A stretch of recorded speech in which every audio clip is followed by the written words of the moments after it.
রাসায়নিক মুক্ত ফুল, ফল ও সবজি পেতে 100% অর্গ্যানিক গোবর সার গাছে কিভাবে ব্যবহার করবেন তা নিয়েই আজকের ভিডিও।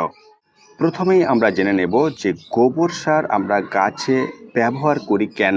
গাছের বৃদ্ধির জন্য প্রধান যে খাবার এনপিকে, অর্থাৎ এই গোবর সারের মধ্যে এন অর্থাৎ নাইট্রোজেন থাকে 0.40%, পি অর্থাৎ ফসফেট থাকে 0.20% এবং কে অর্থাৎ পটাশিয়াম থাকে 0.10%।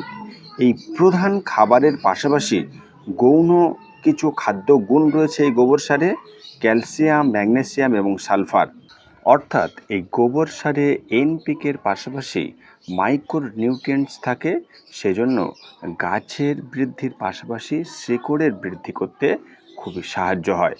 সেজন্যই মূলত আমরা গোবর সার গাছে ব্যবহার করে থাকি। কিন্তু এই গোবর সার আপনি কোন গাছে ব্যবহার করতে পারবেন আর কোন গাছে ব্যবহার করতে পারবেন না সেটি জেনে নেওয়া যাক। মূলত ক্যাকটাস গোত্রীয় বা স্যাকুলেন্ট গোত্রীয় যে সমস্ত গাছ রয়েছে, এই গাছে গোবর সার সেরকমভাবে ব্যবহার করা হয় না। এছাড়া প্রায় সমস্ত ধরনের আউটডোর ও ইনডোর প্ল্যান্টের ক্ষেত্রে আমরা এই গোবর সার ব্যবহার করে থাকি। কিন্তু কিভাবে আপনি এই গোবর সার ব্যবহার করবেন? নার্সারি থেকে গাছ আনার পর সেই গাছ আমরা যখন টবে লাগাই, সে সময় দীর্ঘদিন মাটি তৈরি করে রাখার যে ঝামেলা, সেটি এড়িয়ে ইনস্ট্যান্ট অর্থাৎ 60% সাধারণ মাটির সঙ্গে 40% গোবর সার মিশিয়ে আমরা গাছ রোপণ করতে পারি। এছাড়াও আমরা এরকম গোবর সার সরাসরি গ্রো ব্যাগ হোক কিংবা টবে যে সমস্ত গাছ লাগাই সেখানেও আমরা ব্যবহার করতে পারি। ছোট গাছের ক্ষেত্রে, অর্থাৎ এখানে যেহেতু দেখছেন যে প্রায় 8 ইঞ্চি বা এরকম মাপের টব, এই যে গোবর সার এরকম 1 মুঠো পরিমাণে এর উপরে আমরা ব্যবহার করতে পারি এবং এরকম গ্রো ব্যাগ বা ছোট টবের ক্ষেত্রে এরকম হাফ মুঠো পরিমাণ নিয়ে আমরা এই গোড়ায় ব্যবহার করতে পারি। এখানে যদি আপনার 8 ইঞ্চির থেকে বড় কোনো টব হয়, অর্থাৎ যদি আপনি ওজন হিসেবে ধরেন তাহলে 100 থেকে 150 গ্রাম পর্যন্ত দিতে পারেন এবং ছোট টবের ক্ষেত্রে 50 থেকে 100 গ্রাম পর্যন্ত দেওয়া যায়। এই গোবর সার ব্যবহারের আগে গোড়া একটু খুশে নিতে পারেন বা সরাসরি এভাবে ব্যবহার করতে পারেন। কতদিন অন্তর অন্তর এই গোবর সার আপনি ব্যবহার করবেন? মাসে আপনি একবার করে এই গোবর সার সরাসরি গাছের গোড়ায় ব্যবহার করতে পারেন। এই গোবর সার গাছে ব্যবহারের বেশ কিছু উপকারিতা রয়েছে। মাটির যে পিএইচের মান সেটিকে ঠিক রাখে, পাশাপাশি যেহেতু এই গোবর সার আপনার মাটির সঙ্গে মিশিয়ে নিই, সেজন্য বেশ কিছু উপকারী ব্যাকটেরিয়া তৈরি হয় মাটির মধ্যে, সেটি গাছের বৃদ্ধি বিকাশে খুবই সাহায্য করে।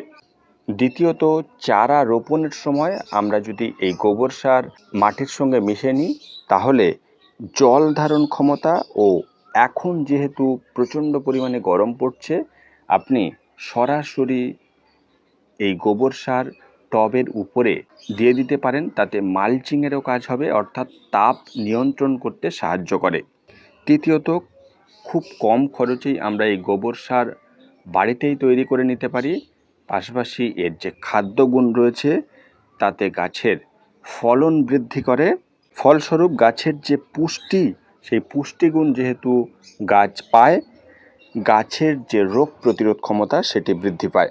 আমরা যেহেতু ছোট জায়গায় অর্থাৎ টবে গাছ বসিয়ে থাকি, সেজন্য মাটির সঙ্গে অবশ্যই করে আপনারা এই গোবর সার মিশিয়েই গাছ বসাবেন। তাহলে এই সমস্ত পুষ্টিগুণ গাছের বৃদ্ধিতে সাহায্য করবে, পাশাপাশি রোগ প্রতিরোধ ক্ষমতাও বৃদ্ধি পাবে। এখন আমরা ছাদ বাগানে প্রায় প্রত্যেকেই কম বেশি ফলের গাছ লাগিয়ে থাকি। জৈব সারের থেকে যে ফলন আমরা পাই, সেই ফলে প্রচুর পরিমাণে অ্যান্টিঅক্সিডেন্ট থাকে, যা আমাদের শরীরের রোগ প্রতিরোধ ক্ষমতা বাড়ায়। সেজন্য গোবর সার আমরা গাছ লাগানোর ক্ষেত্রে অবশ্যই ব্যবহার করতে পারি। অর্থাৎ এই গোবর সার হলো খুব কম খরচে গাছের রাসায়নিক মুক্ত বা বিষ মুক্ত একটি খাবার, যা গাছকে বৃদ্ধি হতে খুবই সাহায্য করে এবং গাছের স্বাস্থ্য ভালো রাখে। তো বন্ধুরা, এই ছিল আজকের ভিডিওটি লাইক এবং শেয়ার করবেন। আর এরকম ভিডিও পেতে চ্যানেলটি সাবস্ক্রাইব করে পাশে থাকা বেল বাটনে ক্লিক করে রাখবেন। তাহলে আমি নতুন ভিডিও আপলোড করার সাথে সাথেই আপনার ফোনে নোটিফিকেশান পৌঁছে যাবে, আর আপনি সবার প্রথম এই ইনফরমেটিভ ভিডিও দেখে নিতে পারবেন। দেখা হচ্ছে নেক্সট ভিডিওতে। নমস্কার।